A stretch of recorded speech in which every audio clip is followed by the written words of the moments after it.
Olá, queridos ouvintes, sejam bem-vindos de volta ao Pode Crer na Bíblia. É com muita alegria que a gente dá continuidade à nossa imersão profunda no Manual da Igreja Adventista do Sétimo Dia.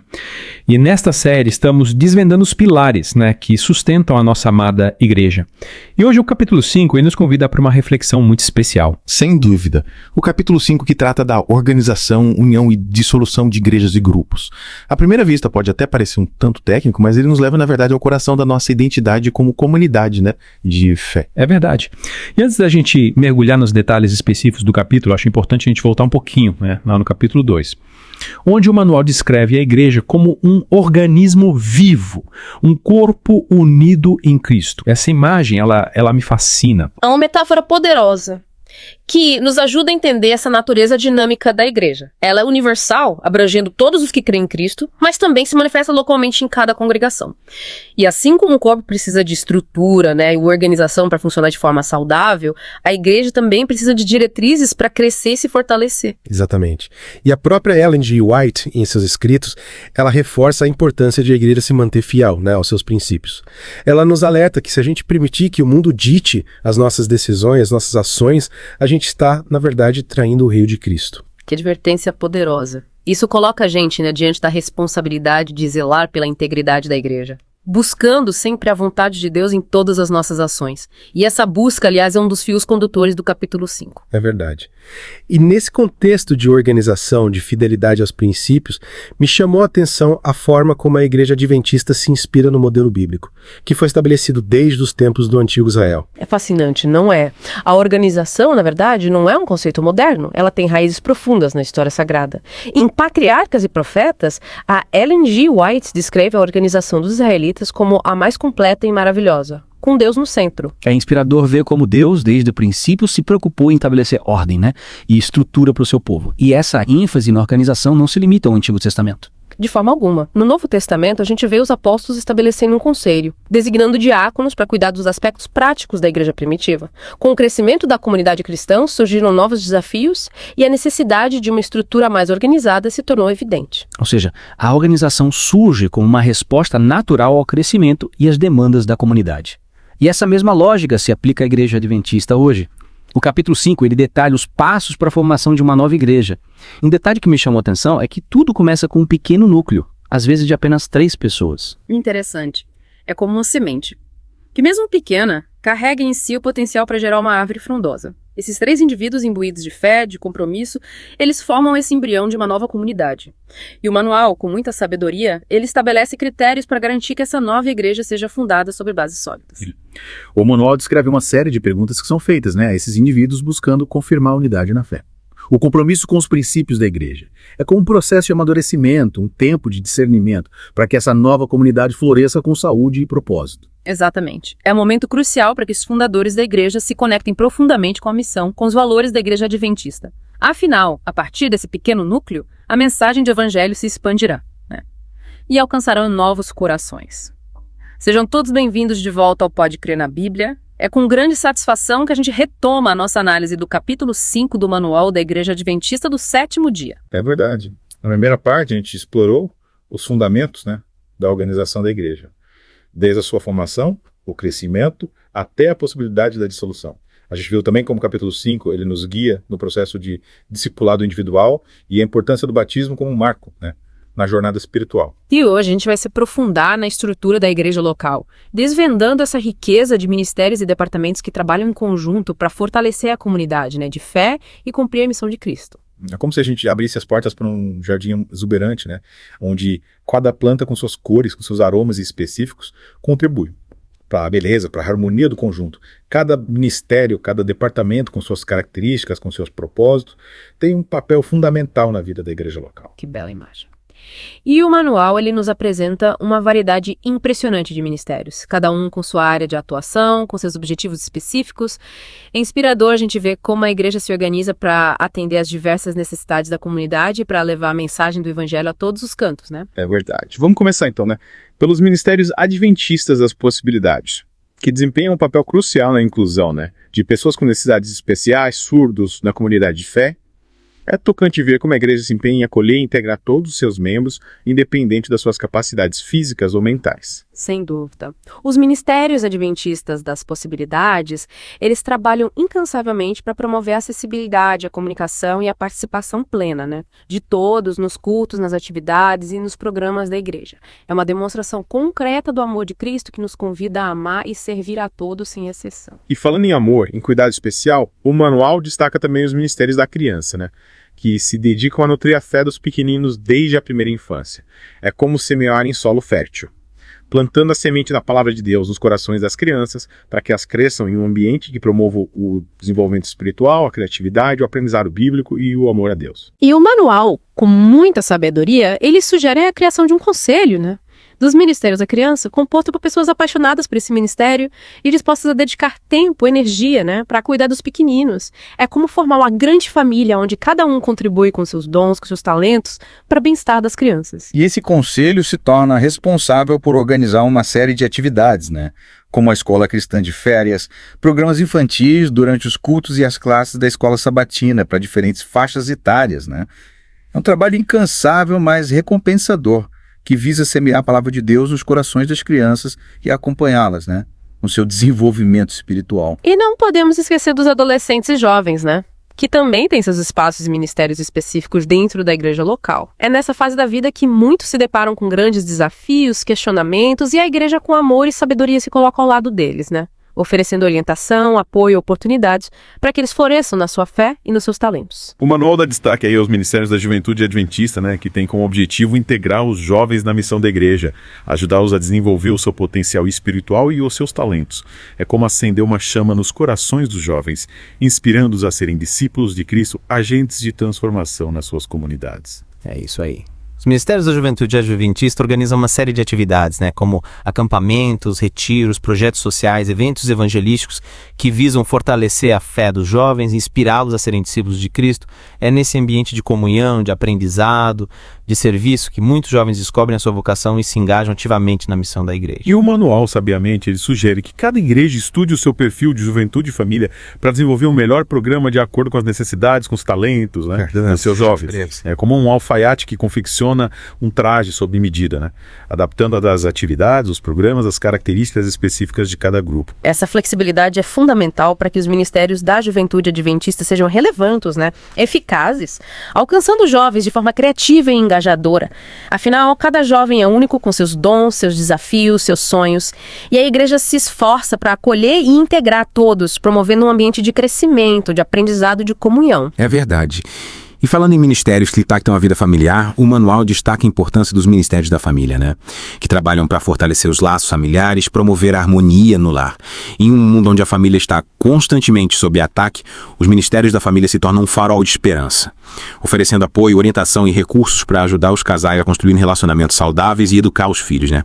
Nos caminhos do Senhor. É como um oásis em meio ao deserto. Um lugar de refrigério e de paz para as famílias que buscam viver de acordo com os princípios bíblicos. E os ministérios da família promovem essa visão através de palestras, seminários, retiros, aconselhamento familiar, ajudando as famílias a enfrentarem os desafios da vida moderna e fortalecerem seus laços de amor e de compromisso. O manual, ele nos presenteia com algumas citações inspiradoras da Ellen G. White, que reforçam a importância do lar como base da sociedade e da igreja. Em uma delas, ela afirma que Deus pretende que as famílias da terra sejam um símbolo da família do céu. Que lindo, né? É uma visão inspiradora que nos convida a construir lares, onde o amor, a paz, a harmonia reinem, refletindo o amor de Deus nos nossos relacionamentos. É nos lares cristãos que a fé se enraiza, os valores se solidificam e os filhos aprendem a amar e servir a Deus. E os ministérios da família, com seus programas e atividades, se dedicam a fortalecer os lares cristãos, oferecendo ferramentas e recursos para que as famílias floresçam na sua fé, nos seus relacionamentos. É um trabalho árduo, mas recompensador, que contribui para a construção de uma sociedade mais justa, amorosa e próspera. E continuando nossa jornada pelos ministérios da igreja local, o manual nos convida a reconhecer a importância do papel da mulher, né? Na igreja e na sociedade, dedicando um capítulo inteiro aos ministérios da mulher.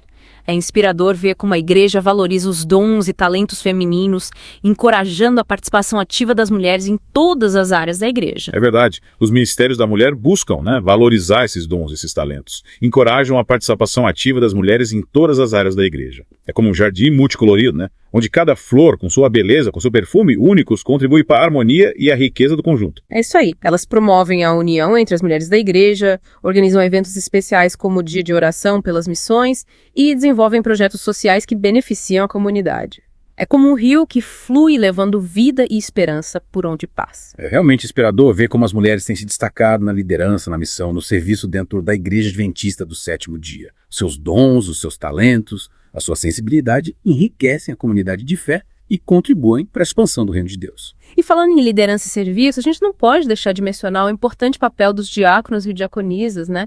Que atuam como verdadeiros servos da igreja local. Eles são como as mãos e os pés de Cristo, estendendo seu amor, o seu cuidado aos membros da comunidade. O manual ele descreve uma série de responsabilidades que cabem aos diáconos e diaconisas, né?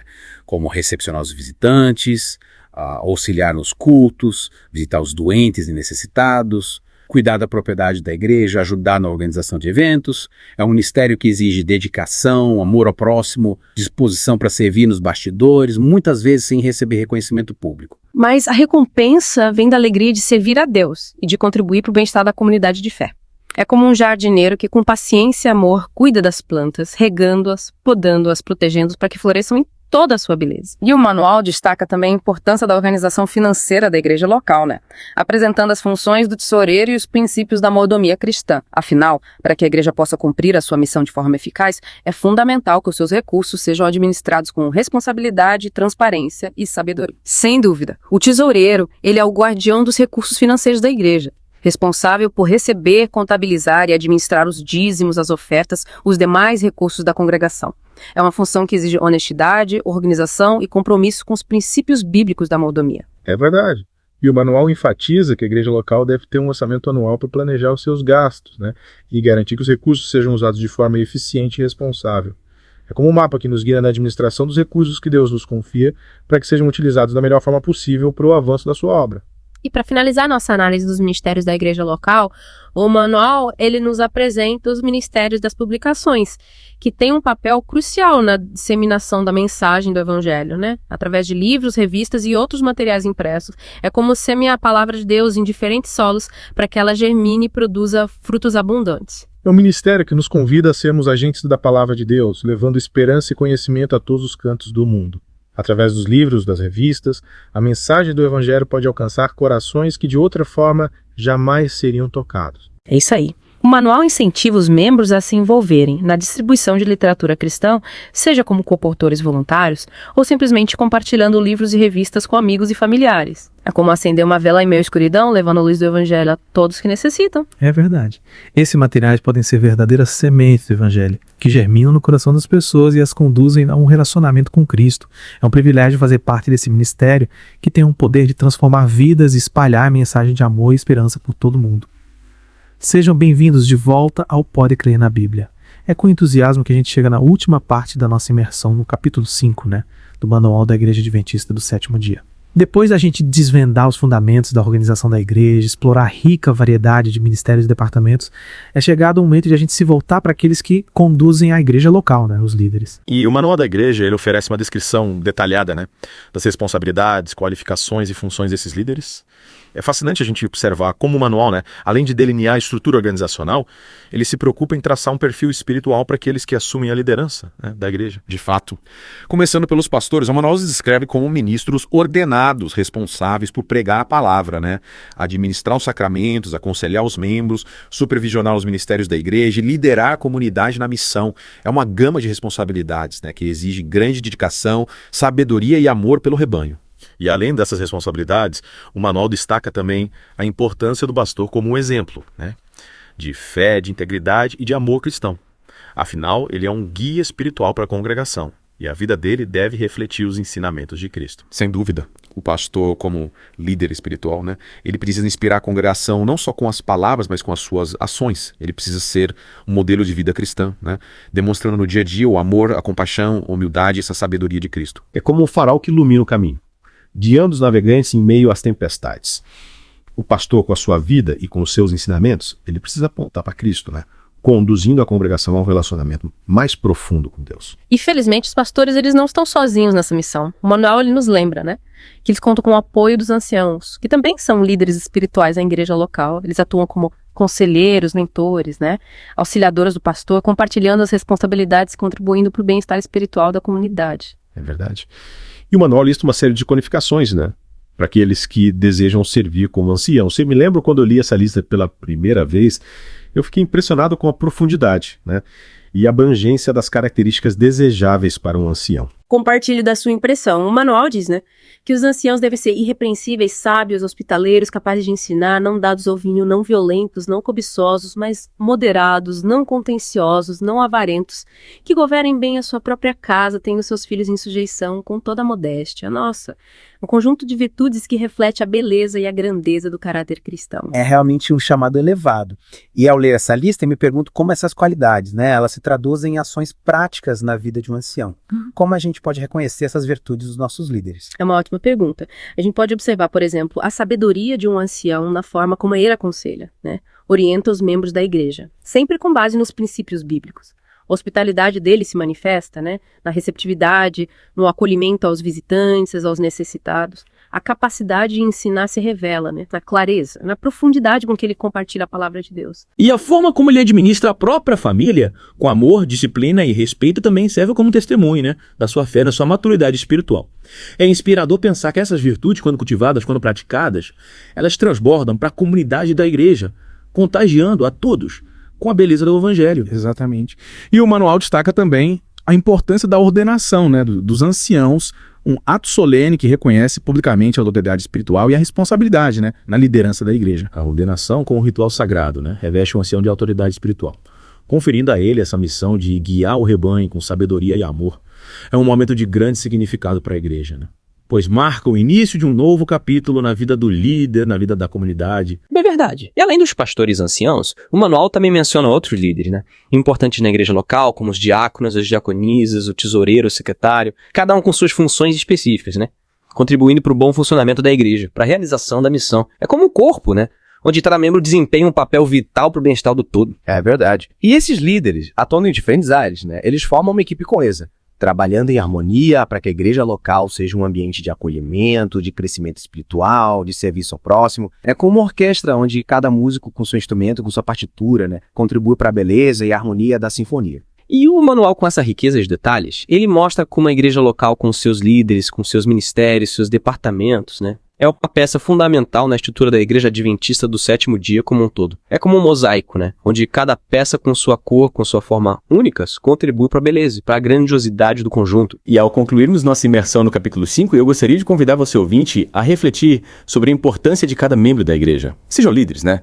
Membros de ministérios, departamentos ou simplesmente participantes da comunidade, cada um de nós tem um papel a desempenhar na construção do reino de Deus. Que essa jornada pelo capítulo 5 nos inspire a viver a fé de forma organizada, responsável e amorosa, contribuindo para o crescimento da igreja e para a glória de Deus. E que a gente possa junto ser um farol de esperança para o mundo, né? Refletindo o amor de Cristo nas nossas ações e nos nossos relacionamentos. Agradecemos a sua companhia nesta jornada pelo Manual da Igreja Adventista do Sétimo Dia e até a próxima.